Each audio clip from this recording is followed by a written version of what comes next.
everyone. I'm guessing you're here for the spooky. Here we are. You came to the right place, honey. I am just Shani, and today we're going to be watching spooky stories, TikTok story times. The next video you see will be dating and relationships. Trying to keep the balance together. Don't forget to like this video, subscribe, and ring the bell. Let's get it. Oh, nothing. I was just stirring my coffee in my kitchen, like you do in the morning. Not thinking about much. Maybe just wondering what I'm going to do for the day, wondering what the weather is going to be like.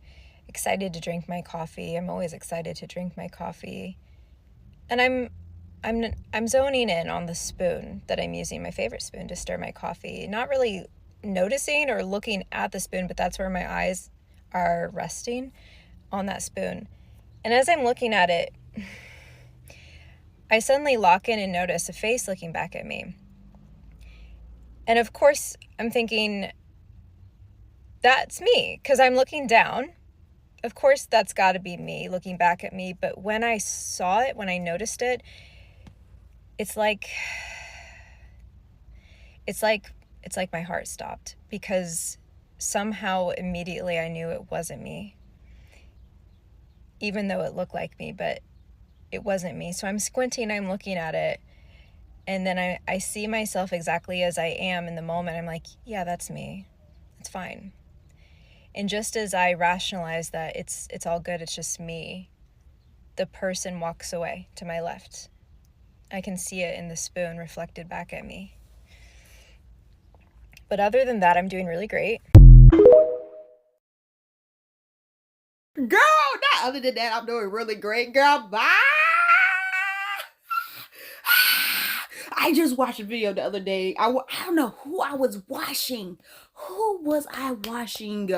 Was it iTrack? I don't know. I don't know if it was iTrack. I don't think it was iTrack because he doesn't do the spooky. But it could have been iTrack because it was a glitch though. I don't know who I was watching, but it was a guy. He was looking in the mirror and he had a camera and he was recording him and his reflection. He was looking in the mirror and he looked back at the camera, look in the mirror, look back at the camera, and look, he did it real fast. And then one motherfucking time, the reflection looked at him when he looked at the camera. Bitch, you can have the whole fucking house. Throw the whole bathroom away. Throw the mirror, throw the camera. Like, no!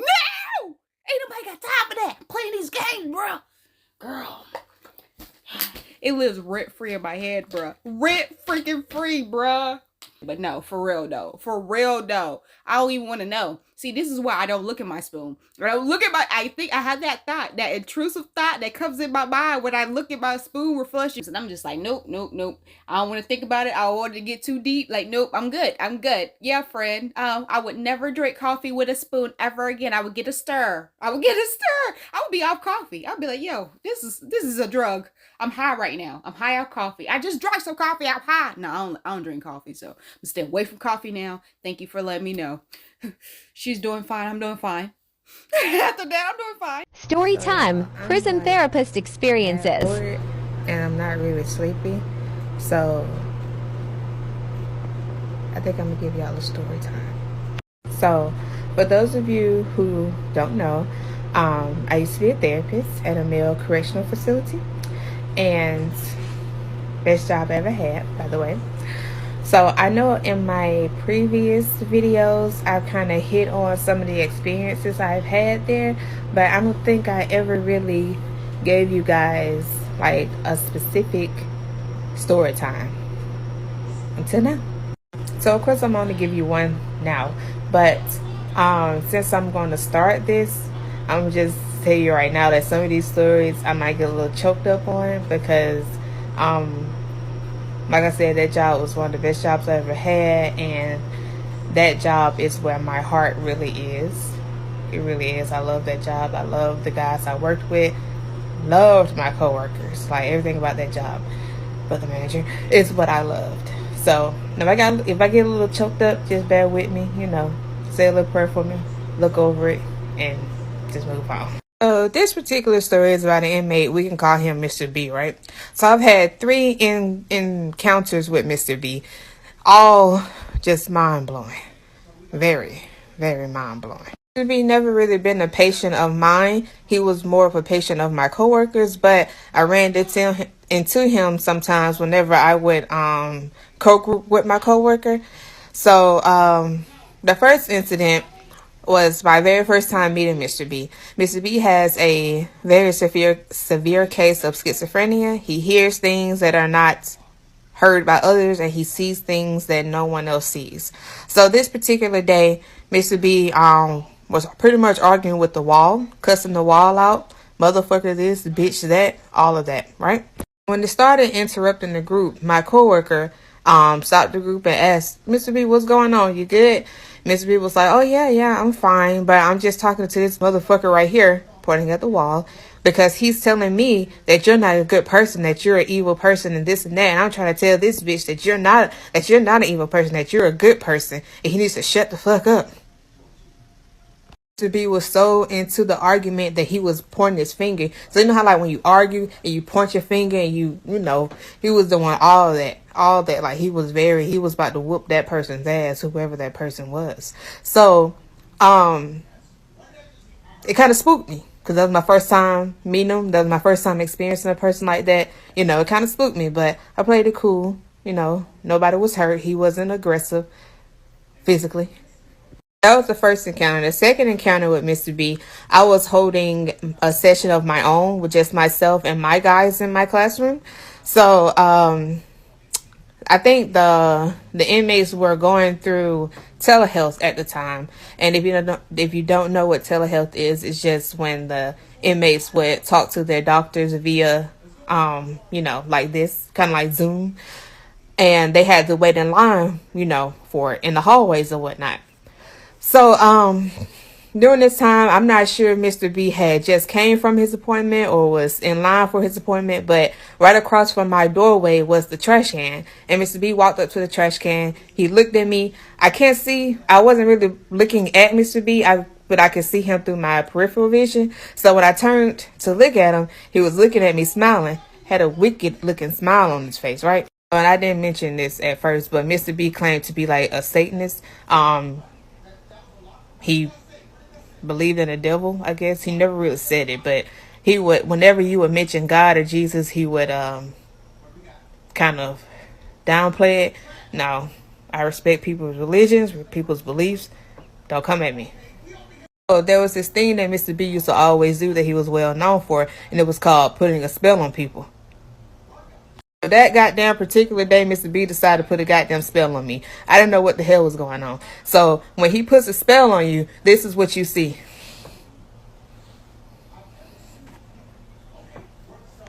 No bullshit, I'm not gonna forget it. Like I said, I didn't know what the hell was going on. So I'm looking at him, and then I look back at my guys. My guys said, oh shit, Miss Driver. And they laughing because they, you know, they find it funny. Like, oh shit, Miss Driver. Mr. B putting a spell on your ass. So I'm like, oh, okay. I said, I got some for that. You can't beat them, you join them. So I had a bottle of water with me. And so I was like, I said, you casting a spell on me? And Mr. B just continued with his wicked ass smile and casting the spell or whatever. So I just sprinkled a little bit of water in my hand, and I just started kind of like sprinkling on him. It didn't touch him. We were too far apart, you know. So I just kind of like throwing on him. And I was like, get back, Satan. Get back. Get back. And so, I'm sorry. So my guys thought it was just a trip. They bust out laughing. The guards bust out laughing, all that. So when I did that, and I guess he realized what I was doing, Mr. B just started screaming like this banshee ass scream, and then he takes her running back to the dorms. That was the second incident. The third incident, and this is the last one, Mr. B decided to he got upset at another inmate because the inmate wanted him to help participate in keeping the dorm clean. Mr. B was like, you don't tell me what the fuck to do. I'm a grown ass man, bitch. I do what the fuck I want to do. And so as revenge, he decides to take a shit in a peanut butter container and put it in the microwave. And he turned it on. He turned the microwave on. So y'all can let me know if you want some more stories. I have plenty. Bruh, I'm just upset right now because you do not play with no peanut butter. That's one thing you don't fucking play. 323. Was that just a significant number in the other video? In the last video? Girl, you don't play with no freaking peanut butter, bruh. I found out recently that with a lot of us Virgos, we love peanut butter. I don't know what it is. We love a good old peanut butter jelly sandwich. I don't know. I love a good, that's like my favorite sandwich is a peanut butter jelly sandwich. I freaking love it. I freaking love it. It's just held close to my heart. And my mom makes perfect peanut butter and jelly sandwich. She has like the perfect proportions. Like it's like the jelly and the peanut butter is just right to where it's just like, oh my gosh, like my mouth is watering just thinking about it. Like, ah! She used grape jelly, but sometimes she used strawberry, but I really don't like a Keen's. So I'll be like, can you please get grape? But when she makes it, and she think I'm playing. She thinks I'm weaponizing confidence. And I'm just like, no. I don't understand. And even with the peanut butter, you know, the peanut butter side of the sandwich, she doesn't even rip the bread. The bread never tears. When I do it, it's like it tears. When my mom does it, she'll get a perfect scoop of peanut butter and it slides on beautifully into the layer that it's a science behind it. And she tries to tell me, and she's like, it's really simple. It's nothing to it. And I'm just like, no, you don't understand. Because you know, if you had a peanut butter and jelly sandwich that wasn't the right proportions, you know what I'm talking about. You know, it was not enough peanut butter. And it's just, you know what I'm talking about. But you messing with the peanut butter, oh, girl. Because usually when you get peanut butter out the peanut butter jar, it's plastic. It's plastic. You tell me that you put poop and plastic in the microwave and started it. See, this is what I be saying. I don't condone violence. But every action, there's a reaction. And I feel like that's some stupid, like, girl, don't you do that with me. That was very spiteful. Very spiteful. Like, you got to mess it up for everybody on the block. Oh man, I would have been so upset, especially if it was the peanut butter that I was eating too, and you just gonna decide to take, girl, bye. So what we're gonna get back to, I got upset. Now, you know, I usually give myself 5 minutes, but we don't got that time today. So we've heard about schizophrenia and then how sometimes it crosses over with the paranormal. Like sometimes it goes hand in hand. Like we've heard some stories where it is, some people think that schizophrenia is you being possessed or something. Like we've heard those cases before, and I think that's really interesting. That's why I put this in this lineup. Actually, I did not know that she was going to be talking about that, but I just assumed, and I assumed right. So it's really interesting when you think about that in the grand scheme of things, what that was going on, especially from the first experience to the second experience. Like you saw different stages of that. Like the first experience, it was just like, okay, could it been a paranormal, a ghost or something he was talking to in the wall? Like, you know what I'm saying? And then on the second go around, could he have been getting possessed? And he was saying, you know, he believed in all these other things that we don't agree with. We're not signing up for that. So you can see the difference, and it's just interesting. It made me want it really, like, when I think back about psychology, it was my first love. And it's like, man, maybe I should have did something with that. Even though science, like biology, chemistry, love it. Absolutely love it. Love being a lab technician. Love that so much.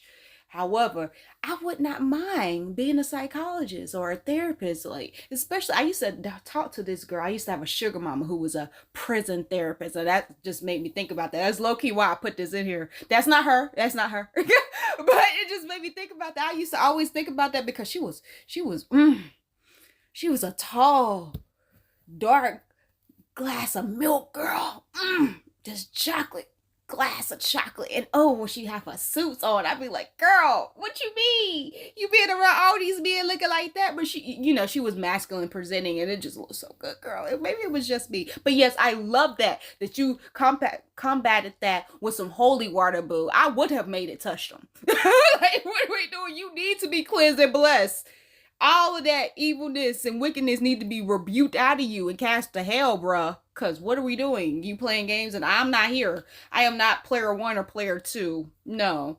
This is one of the scariest stories I've ever heard.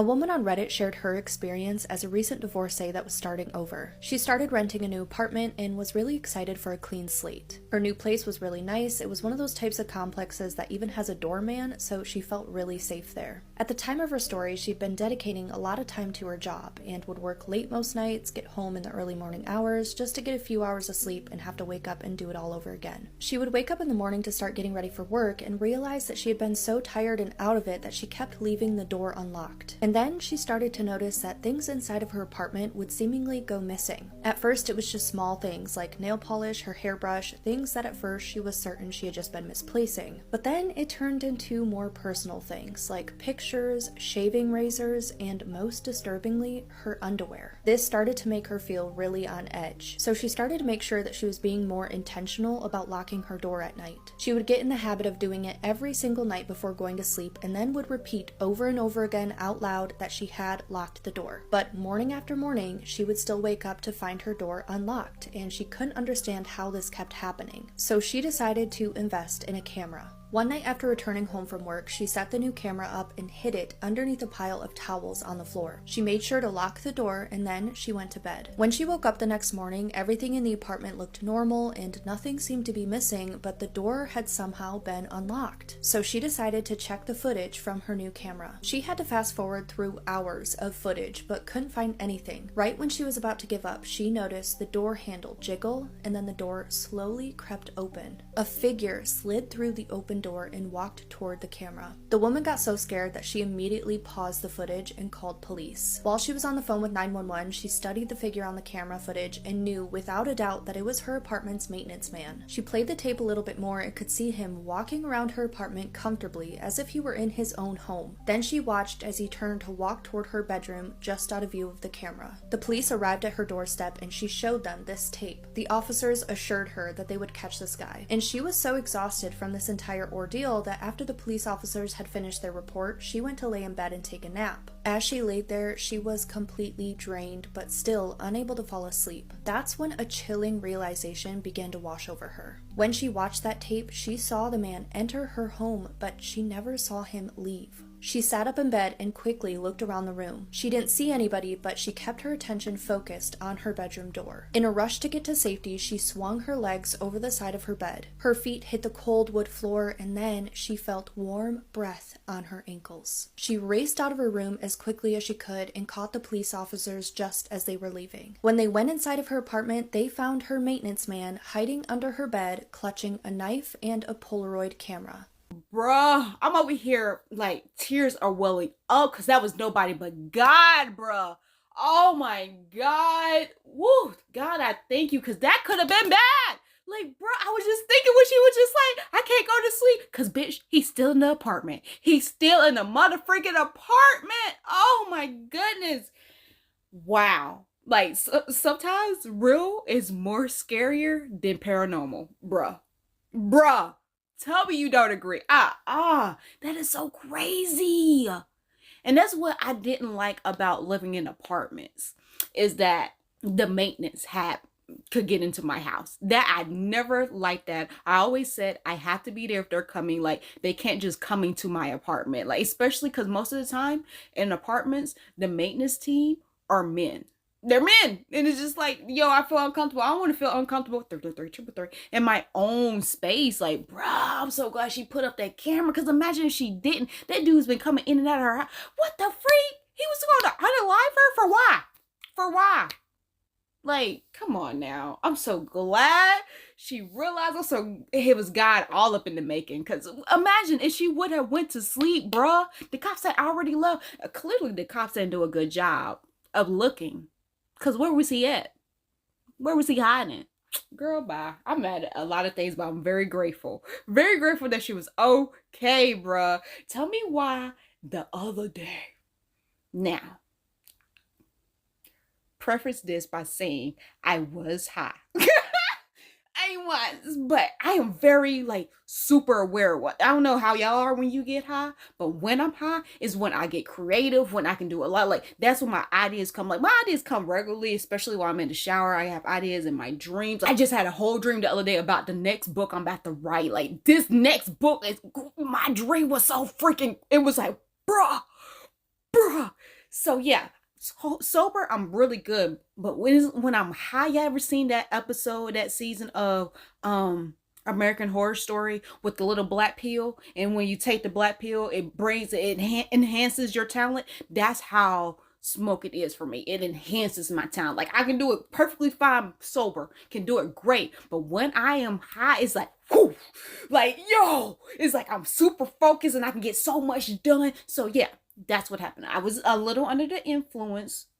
However, this was real life. So I went and before I do smoke, I get stuff done before I do it so I can like, because when I'm on 1,000. I'm doing 1,001 things. I'm writing like literally when I smoke, I'm all in my notepad. I'm writing down ideas. I'm recording music. I'm cleaning. Like I'm doing so much.